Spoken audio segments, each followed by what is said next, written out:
What is up, YouTube? We back getting another reaction. Today we got Tales of Toronto, the crazy story of Young Lava. Without further ado, like, comment, subscribe. Let's jump right into it, nigga. Gang, gang. Firepower is off the streets tonight. Take a look at this haul. Illegal guns seized in a major weapons trafficking investigation. Man, baby. Hold on, y'all. See, we got dreads for the feds, we got tats for the rats. Dane Sitladine, 27 years, also from the city of Mississauga. I'm in the woods. No, I'm over here in the darkness. These niggas are wildin'. My got respect for me, cause I'm the man proudly. And if you want respect from me, catch a damn body. That nigga hella off beat. 31-year-old Dane Adrian Sitladine, aka Young Lava, is a rapper reigning from Toronto. He was raised by his mother along with his two older brothers Donovan and Demain. They grew up in Rexdale, specifically Orpington Crescent, aka O Block. During the late 90s and early 2000s, O Block was terrorized by violent crimes and mass raids as crack cocaine and guns took over the streets. They even By got the early to mid-2000s, a criminal organization organization labeled by Toronto police as the O Block Crips would form. The crew's activities didn't last long, as they would eventually become defunct. However, several members would end up joining neighboring cliques. They were known as the Jamestown Crew and IDS, which is an abbreviation for In the Streets. In a must-watch interview with Toronto media network We Love Hip Hop, Lava describes his hood as a place where everyone is just simply trying to eat. Shit, that's every hood. So what was life like pretty much in the teenage time for you before rapping? Like obviously, I'm not from the hood, so don't come out my neck in the motherfucking comment section, but usually the hood is just a bunch of niggas trying to get by, trying to get some money, trying to make it. But there is a lot of killings though. I mean, that's just part of the hood, bro. Niggas getting shot up and shit, gang wars and shit. But pretty much most niggas just trying to get by, bro. Type shit. That's every hood though. I mean, they was born in an unfortunate area, unfortunate situation. They got to make the best out of their situation. Life. Explain that to like somebody from outside of Toronto. It's average. Once you've grown up in a hood anywhere in Toronto, it's basically the same. Same. You know what I mean? Like you have like the type shit. Why that was on you. You know what I mean? Everybody's just trying to eat. Everybody's trying to live. You know what I mean? Yeah. Growing up, Lava kept his circle small as a way to stay out of trouble. His brothers, however, were a different story. Donovan was arrested in 2008 for possession of crack and various firearms offenses, while Demain would be arrested the next year for an ambush on a man at a Brampton townhouse complex. Unfortunately, with a bloodline of real deal steppers, it wouldn't take long for Lava to be introduced to the hard knock streets of O Block, following in the same path as his brothers. By the mid to late 2000s, Lava would be in and out of juvenile detention. After being released in 2010, he would attempt to distract himself from the chaos surrounding him by stepping into the studio. At this point, his older brother Donovan would already be out of jail and on his way to becoming a rising rap star, backed by Drake's label, OVO. Let me guess, bro. This is game maker. We ain't alike, your blood type, I see. And I've been selling crack since the 90s. Little nigga with a digi and a 9P. And what's crazy about Toronto is they got a lot of raw talent, probably still today, and a lot of raw talent that's passed on, bro, because of the gang wars. It's just they take out a lot of talented people, bro. And that's how it really be in the hood, though. Like, there's a whole bunch of smart niggas and talented niggas in the hood, but they can't express themselves because of their situation, or like they just caught up in the gang shit, bro. Fucked up. No, I ain't bluffing. Only said I wasn't when the boss shot buck 'em. Fresh from the pen, young and did a few bits. Mail a few plugs to the judge, good looking. During his first year rapping, Lava wasn't getting much traction compared to his brother. In fact, he almost quit, thinking he was garbage. His friends thought otherwise. They seen his potential and encouraged him to continue rapping, and so he did. Within a few months, he would release a song called Tiger Blood, featuring fellow IDS members Mullah First and Pyrex. The church is Mullah First. I didn't even want to end the verse. Revolvers, semi-automatics, I got them all. I bring the heat like summer, next you gotta fall. Put the rock in my hand, I got a ball. For the money, I'm in the paint like Paul Gasol. Even though the track blew up upon release and his fan base Sound like that began old growing school shit. exponentially, Lava would halt all music production. There would be no word from him for several years until 2017, when he would drop a surprise single titled "Stop Lying." At first glance, many assumed Lava was back and ready to take over, but just 2 months after the release of the surprise single, his ops would catch him lacking and the entire incident would be captured on camera. Yo, Lava P! Lava P, why you on it? Yo, Lava! Yo, Lava P, why you on it? Why you on it? April 15th, Man, that's low-key embarrassing, bro. You chasing this nigga through the mall, through public and shit, man. Come on now, bro. All these people around, dog, bro. It can't be that serious, dog. It really can't, bro. It can't be that fucking shit. I mean, they chasing this nigga in the mall, bro. That's crazy. 2017. Young Lava would be out congregating at Vaughan Mills, an outlet mall just outside of Toronto, when he would cross paths with rappers 21 Neat and Supawasi. Both were known affiliates of Lava's rival gang, the Driftwood Crips. In the video, both 21 Neat and Supawasi run down on Lava, who would later return a punch. That's when the video cuts, but a few hours later, social media posts would surface indicating that Lava's chain was snatched. Lava stayed level-headed and didn't respond to any of the social media antics, but a month after the incident, he received news so devastating those close to him assumed he would lose all composure. Well, we have some breaking news now from Brampton, where police are investigating a fatal shooting. It happened on Garden Gate Circle, that is in the area of McLaughlin and Ray Lawson, at about 10:30 tonight. Now, we're hearing there may also be a second victim. Neighbors say they heard shots ring out around 10:30 last night. It happened here at this townhouse complex on Garden Gate Circle. That's near Huron, Ontario, just north of the 407. A 28-year-old man is dead. A 23-year-old man was also injured. Neighbors say the complex is filled with families. The gunfire has many here worried. 2 vehicles with bullet holes were removed from the scene this morning. Investigators say the 23-year-old man hit by gunfire remains in hospital with what are described as non-life-threatening injuries.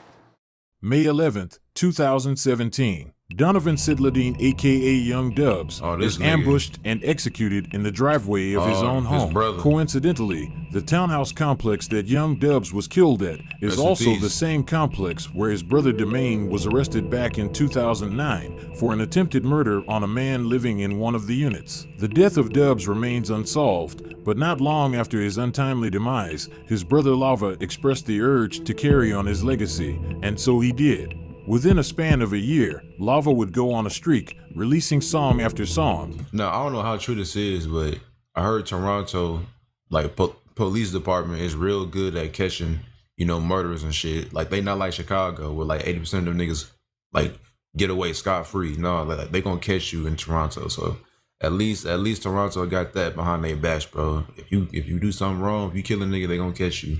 They gonna get you eventually. Probably not every time, but their success rate is way higher than Chicago, because in Chicago, 80% of murders go unsolved, which is crazy, bro. It's crazy. All of which did impressive numbers upon release. Run up on me, that's a no-no. Run up on me, that's a no-no. Wizzy sliding, no question. Slapping shots like Ovechkin. Yeah, I'm putting in work, but I ain't leaving with a pension. Watch me do the race, I'ma blow a bag. So much money, I don't know what to do with all this cash. Shawty a fool with her neck, she do it with no hands. But I ain't chasing, gotta stack these bands. Within that year, he also released arguably one of Toronto's rudest diss tracks aimed at his ops, the Driftwood Crips. Extensions, extensions, extensions, extensions, extensions, extensions, extensions, extensions. I don't beat from far in any BFR. I get up close and leave bodies scarred. We the realest in the six, but they don't hear me though. Like we ain't called Mr. TT on credit call. That nigga Mr. Demi on a boy, he pitiful. He ain't never flexed a muscle, boy, he really don't. Keep calling, what's the I'ma throw mine. You'll be the first man down like the goal line. Shut up, that nigga. The passing of Dubs clearly ignited something within Lava, as his flow and lyricism has shown significant improvement. His energy and vibe was unmatched at this point, as 2018 was undoubtedly the year of development for Lava, but when members of the Driftwood Crips caught wind of the diss track, they would clap back with a song fans have since dubbed as Toronto's national anthem. Oh shit. Like Lil Sosa.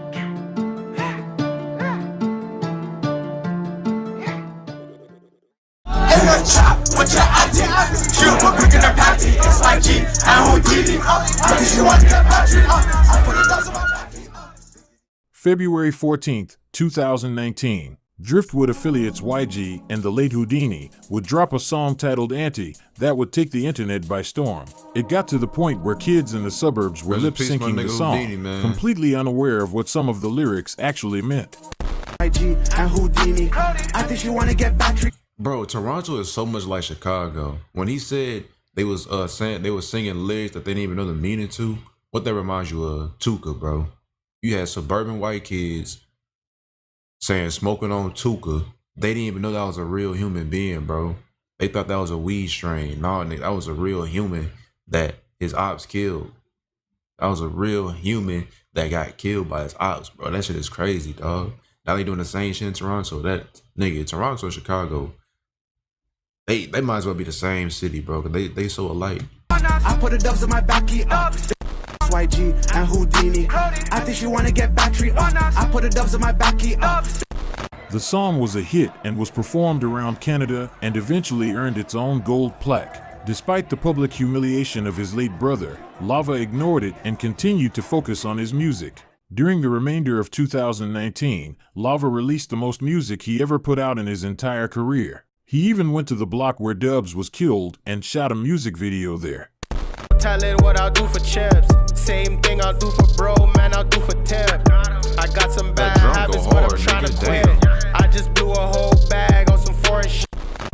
Nothing seemed to faze Lava. Even after getting jumped, having his chain snatched, his brother dying, the numerous insults made towards him and his family, his music was still popping and the numbers reflected that. Evidently, nobody was getting in the way of Lava's rise to stardom, but as we all know, when something or someone experiences a meteoric rise to power or fame, if they don't play their cards right, they will also experience an even harder fall.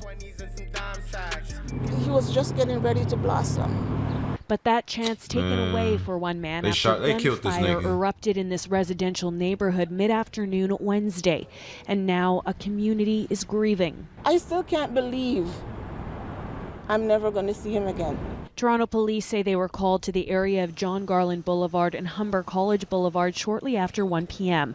When they arrived, they found a man with critical injuries and he was pronounced dead on scene. May 1st, 2019, officers responded to a call of shots fired in Rexdale. When police arrived, they found one man unresponsive. It was 26-year-old Blaine Grindley. According to his family, Blaine was not in the streets. Rather, he was the complete opposite.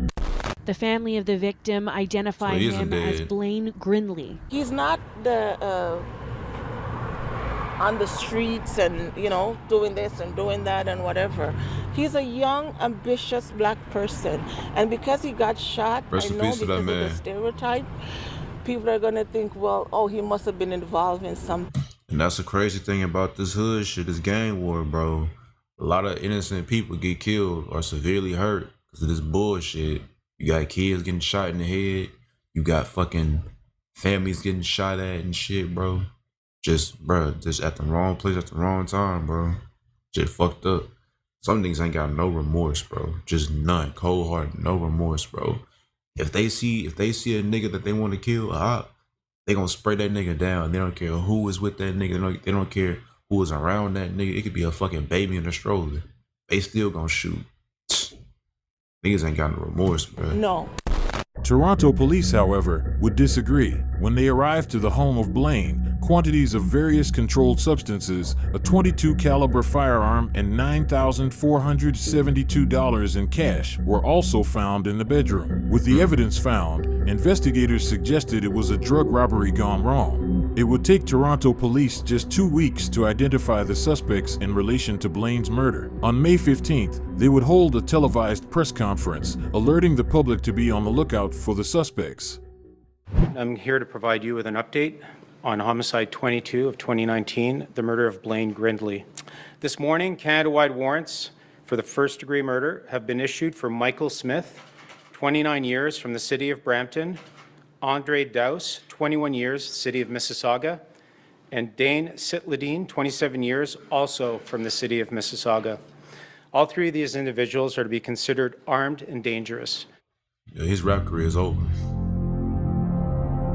In a wild turn of events, Young Lava was announced as one of the 3 suspects wanted in Blaine's death. The day after the announcement, Andre Dowse turned himself into police and appealed in court 1 day later, facing a first-degree murder charge. The day after that, Michael Smith also surrendered to police and was charged with first-degree murder as well. Young Lava failed to turn himself in, marking May 15th. Damn, that's crazy. Imagine you robbing somebody.